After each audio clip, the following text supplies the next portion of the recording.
good morning, good afternoon, or good evening, wherever you are. Thank you very much for joining us today. My name is Andrew Robel, and I am the founding partner of Emerging Europe. Emerging Europe is a London-based news, intelligence, and community platform. And today we are all about this community element.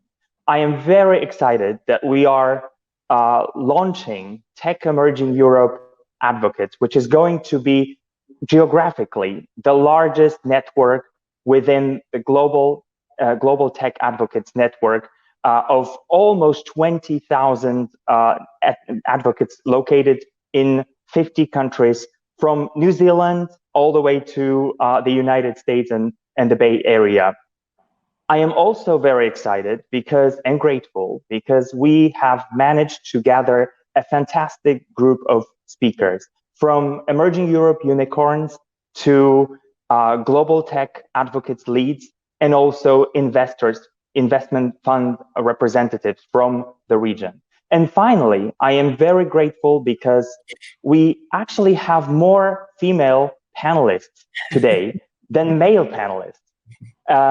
So that is a great thing, I have to admit. So without further ado, I would like to invite Mr. Rosen Plevneliev, President of Bulgaria between 2012 and 2017, the Chairman of the Tech Emerging Europe Advocates Advisory Board, and finally, an entrepreneur and IT expert himself. Mr. President, the virtual floor is yours. Thank you, Andrew. Thank you, dear friends. I'm so happy to be with you, with all of you, wherever you are. I wish I would see you in your eyes. I could touch your hands, shake your hands, and tell you how much I appreciate your job, your vision, your hard work. I'm really one of you. Of course, I was a president, I was a minister, but I was also an entrepreneur. I was starting up. I was buying, selling companies in another life before politics. I was even the best computer programmer in Bulgaria on the national competition back in 1982. And I was very proud of that. And I studied computer science. And guess what? You will be very surprised if I tell you that when I finished my study at the Technical University in Sofia, my diploma work, that is back in 1989, was artificial intelligence. And guess what? Nobody believed.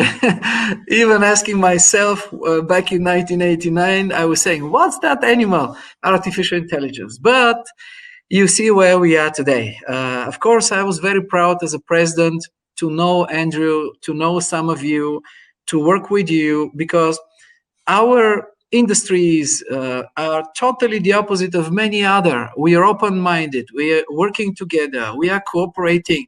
We always think beyond borders, and we always share the same values and principles. And I am very, very, very excited because what I see, first of all, let me tell you that as I was a head of state, of course, I was working hard to support the ecosystem in Bulgaria and all over Central and South European countries. The progress was visible. It was just unbelievable how those industries grew. And I was very proud of that. If you look at my country, for example, I'm giving you some examples. 2012, I went to see Bill Gates and some other of the big guys on the planet, and I was asking them, why don't you open some working, operations in Bulgaria? For example, I talked to the Dell company, and they said, okay, VMware could probably open 100 working jobs in Bulgaria. Now they do have 3,000 jobs. And the very heart of the operation globally of making algorithms for big data analysis is done here in Sofia. I'm very proud of that. HP, they promised we're going to do some jobs in Bulgaria. Now they have 6,500 jobs. And the very heart of the operation, for example, British Telecom is a customer of HP, securing the NATO network of security and everything. And can you imagine that it is all done through Bulgaria? Or last I was very shocked. Let me give an example. You know very well that 2 weeks ago, Mercedes-Benz launched its S-Class, the best of their product. But 1 year ago, a policeman in a small part of Sofia stopped a brand new Mercedes S-Class, which was kept secret. And I was there in the car, and the police guy was saying, "Mr. President, what are you doing there?" I said, "I'm sorry, please, you haven't seen me, you haven't seen that car, it's a top secret for the world. That's the brand new Mercedes S-Class," because the Mercedes-Benz user exchange, the operational system that is the most important tool for Mercedes to continue making money and being profitable, is done by American company, which is called Visteon in Bulgaria, as we have here the biggest R&D center. And we are very proud of doing the MBUX actually here. So if it's artificial intelligence, if it's whatever it is, big data, sensors for industry 4.0, it is all produced and coming and growing in the region in a dramatic way. And I'm very proud of that. And the good news is that it's just starting. So let me tell you a bit about what's going in the world. After talking to all the world leaders and talking to everybody who is anybody in the world, it was obvious to me that the world is moving into a new phase of development.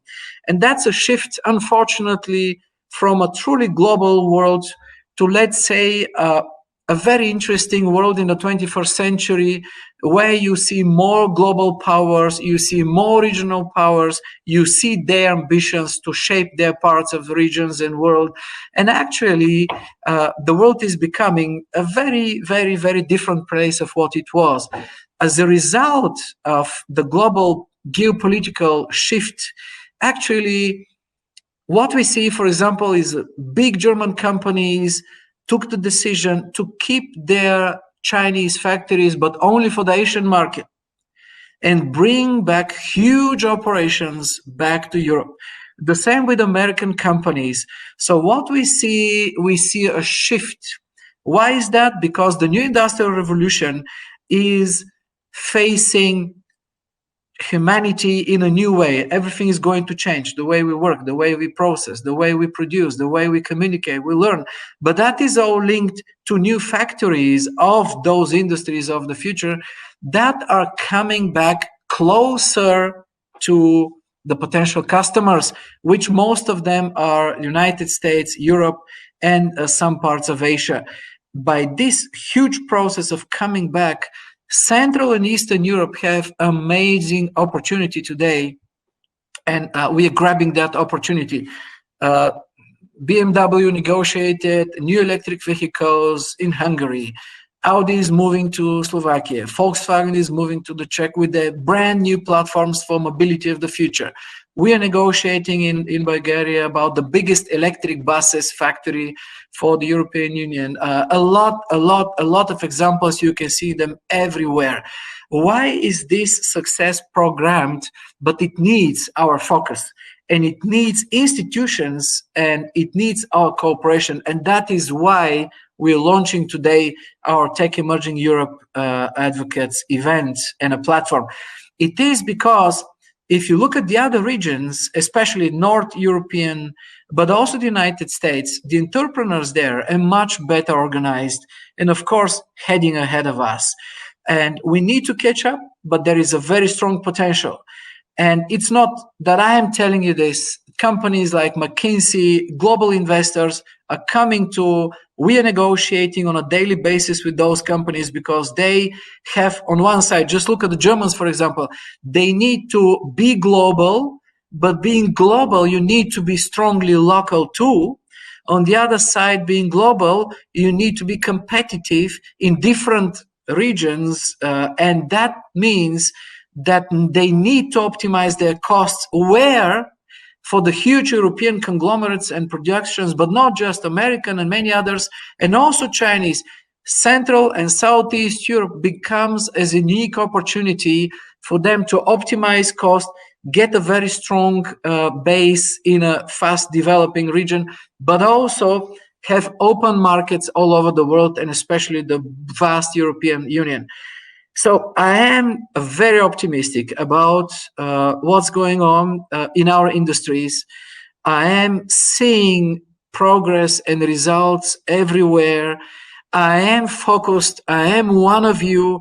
I am ready to help in any way I can. I can line up at least 100 former presidents and head of state and government that are my friends in order to help your mission and vision for, let's say, Southeast Europe that is very successful, a home to unicorns, a home to businesses growing very fast, but also South Central and Southeast Europe that is talking the language of investors, attracting their let's say their money and vision and fantasy, and on top of that, speaking the same language, having the same platforms as Northern Europe and United States, so to be on their level of quality and creativity for those industries.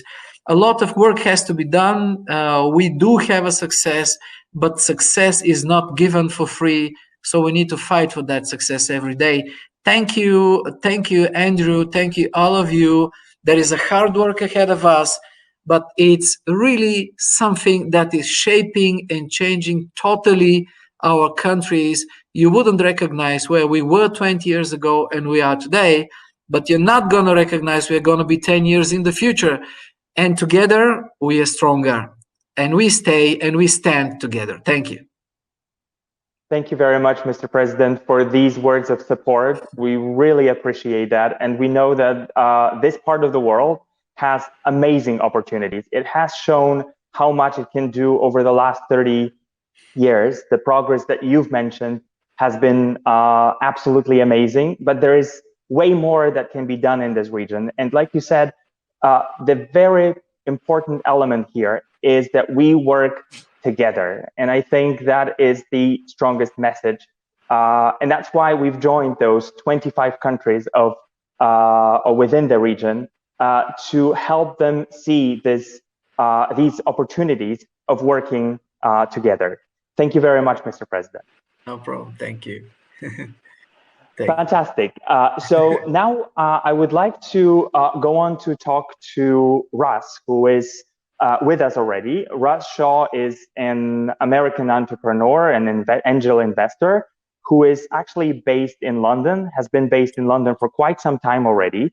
Almost a decade ago, he created London Tech Advocates, which then changed into something bigger, which is now Global Tech Advocates. He also founded or co-founded London Tech Week, which is one of the biggest, if not the biggest, tech-related event in the UK, attended by 60,000 people every single year. So it's a huge thing.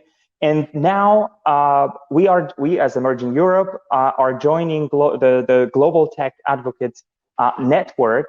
And I would like to talk to Russ a little bit about, how he sees the region, and how maybe I will start by asking you to refer to what Mr. President just said about the region, how you have seen the region so far. I know you've traveled across the region as well. Yes. Thank you, Andrew, and Mr. President. Thank you for those warm introductory remarks. We're delighted to have you be part of Global Tech Advocates. Yes, I have traveled to the region over many years, as you can tell by my hair.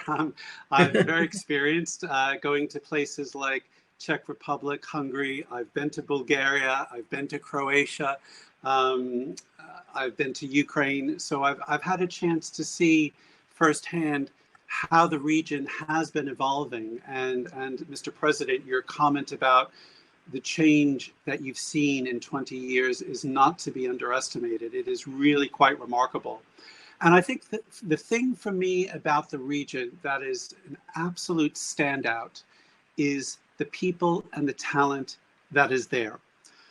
From wherever I go, so when I was in Sofia, I was so impressed with the quality of the workforce, the education level of the workforce, the language skills of the workforce. There's some really great universities in Bulgaria that really focus on teaching multiple languages. I was on the board of a UK PLC, and we had our software developer base in Ukraine. And the talent that I saw there was just incredible, because you have a strong focus on education. You have great universities across the region that produces world-class talent. And that talent, because of living wages and expenses, is not as expensive as it might be in Germany or the UK or the USA.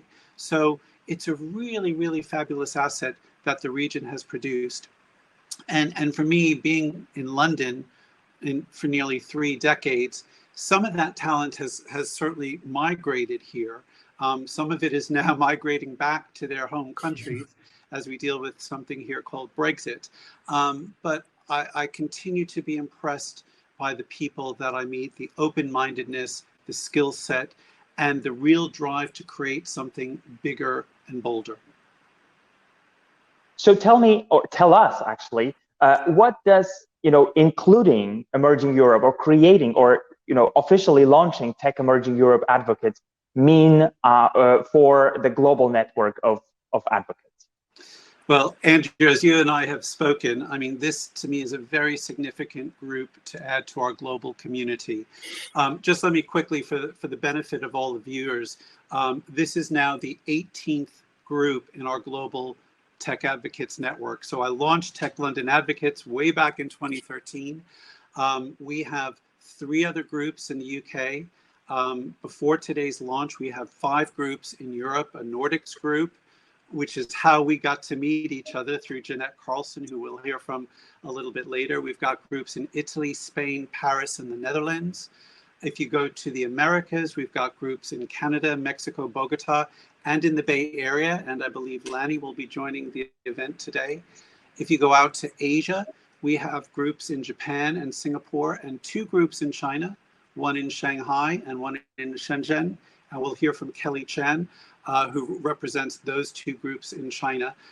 So to me, this is a very significant entry into Global Tech Advocates, adding 25 countries across the region. Given what I said earlier about talent and people and diversity, this will make a significant contribution to our network in that regard. And then next year, I think there'll be a lot of interest as we add more groups in India, Australia, Korea. We've just signed an agreement to add a group in Peru, and we have a 3rd group in China lining up in Nanjing. So I think there's going to be a lot of interest in Tech Emerging Europe Advocates from many of these other GTA groups. So tell me why you decided to launch London Tech Advocates in the first place back in 2013. Thank you. Sometimes I think it was a bit of a moment of insanity, but actually the thing for me was I felt at the time our London tech ecosystem was starting to gain momentum. And I could see our Prime Minister at the time, David Cameron, actively promoting what was happening here. I also had the opportunity to meet our Mayor of London at the time, Boris Johnson, who's now our Prime Minister. He was out there promoting tech, and I thought, this is great. Government and City Hall are promoting what's going on in our tech sector. But what was missing for me was a diverse group of individuals coming together, mainly from the private sector, no government funding or backing, but independent of government, to support the startups and the scale-ups that we were seeing here.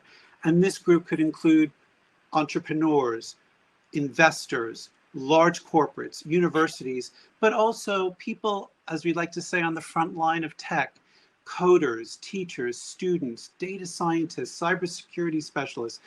It didn't matter. I wanted to create a very inclusive group of people who felt like they were part of something. And then we started to launch working groups, and here we are today. Tomorrow, the Tech London Advocates and Global Tech Advocates community will get a newsletter from me announcing that London has gone over 10,000 advocates.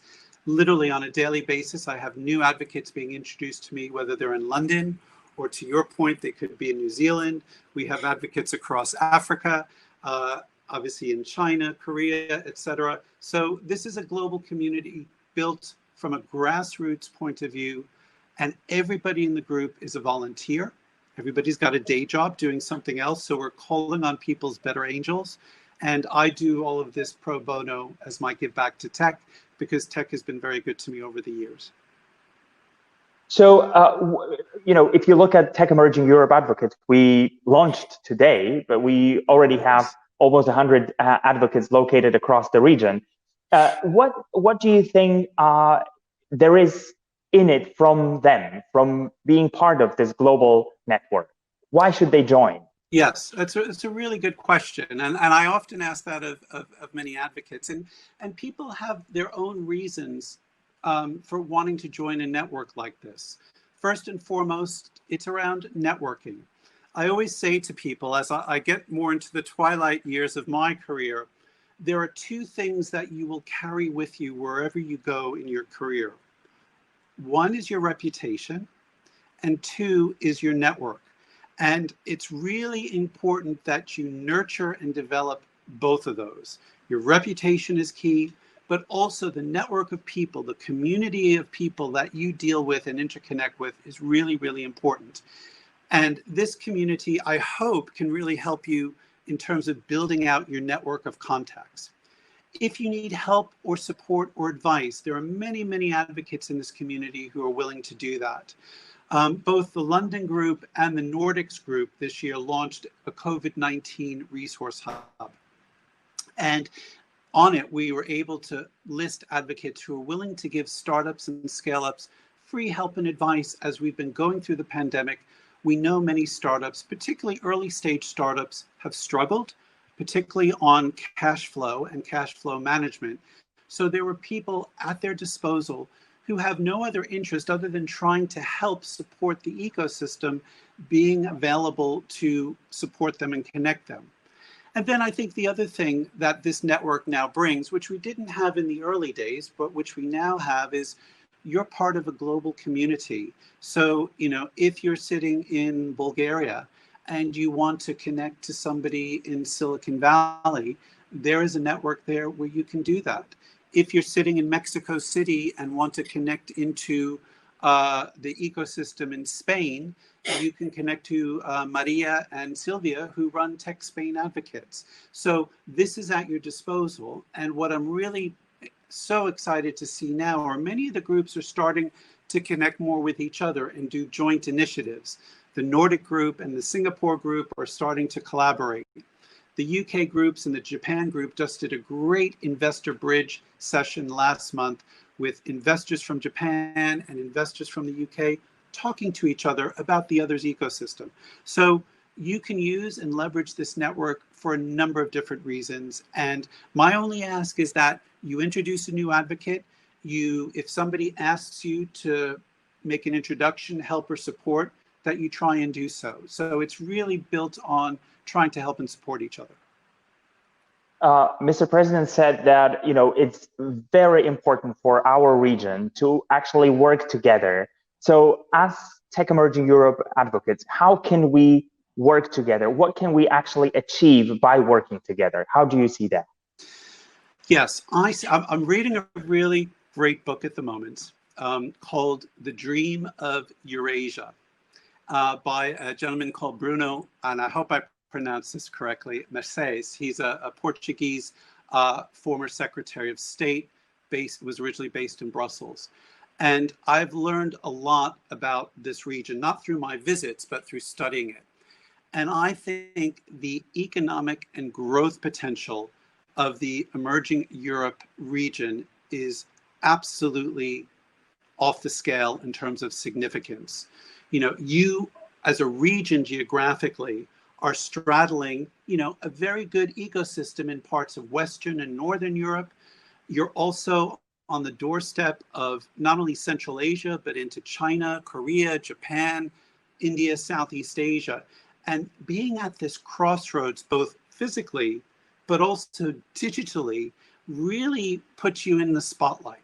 Knowing that you also have an incredibly skilled workforce, that you're building great startups and scale-ups, says to me that when I look globally, there are certain areas of the world where you look at and you say the growth potential is absolutely significant. This is one of those key regions. not to be underestimated. And coming back to what the president said about the change in 20 years, if you think about what the region has gone through in the past 20 years to get to where it is today, and then you fast forward that and say, where will this region be in the next 20 years? I think it's going to be one of the vibrant beating hubs of the global technology stage. So tell us how you see the network, I'm talking about Global Tech Advocates, growing going forward. You mentioned quite a few new groups popping up at the beginning of next year. What's your vision? Did you imagine this idea of yours at the beginning, from back, in 2013, to be the way it looks now, and how you would like it to be, to look like in 10 years' time? One day I will sit down and write my memoirs about my experience with this community, because this started off as a part-time project. I never imagined in my wildest dreams that it would be at this point where this volunteer-driven, grassroots-led, independent, not-for-profit model would take off the way it has.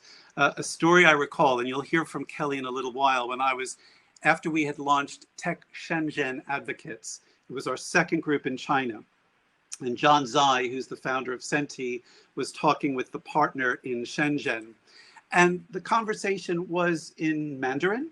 And John is very good at translating into English. So I kept hearing all of this commentary in Mandarin, and then Global Tech Advocates, Global Tech Advocates. And I kept pinching myself, thinking, I'm sitting here in a restaurant in Shenzhen.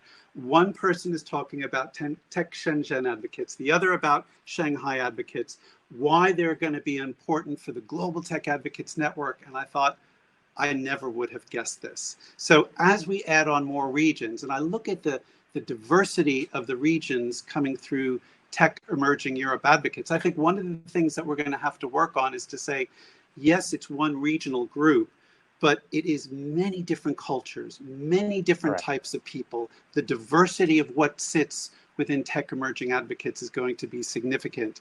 And I think that's the other beauty of this global network, is that we really try hard to respect diversity, to drive inclusion agendas. We do a lot of work with bringing women, minorities, and others into the ecosystem, because it's the people and talent and the diversity of ideas and backgrounds that is what really transforms this community. And again, that's been part of the journey that I've been on. And I always say at the end of my events, we champion, we connect, we support, and our journey continues, because I'm on a journey. We are all on a journey, because we're all doing this for a great reason, which is to help and support each other. Yes, diversity and inclusion are at the heart of what Emerging Europe stands for as well. Thank you very much for those words. And Mr. President, thank you very much for your input. We are now going to join the first panel discussion. And the first panel discussion will be moderated by a great friend of Emerging Europe, Samuel Berg, who is an anchor and tech journalist and correspondent for CNN. He's been joining us quite a few times, or he has joined us actually quite a few times in the past, and we really enjoy his support. He will be talking to 3 representatives of Emerging Europe unicorns. And these are Grammarly. I'm quite sure everybody knows this application. It helps everyone who finds it a little bit difficult to write in English, write in English correctly. And we have a representative of UiPath, which is not only a unicorn, but a decacorn coming from Romania, and now a global company.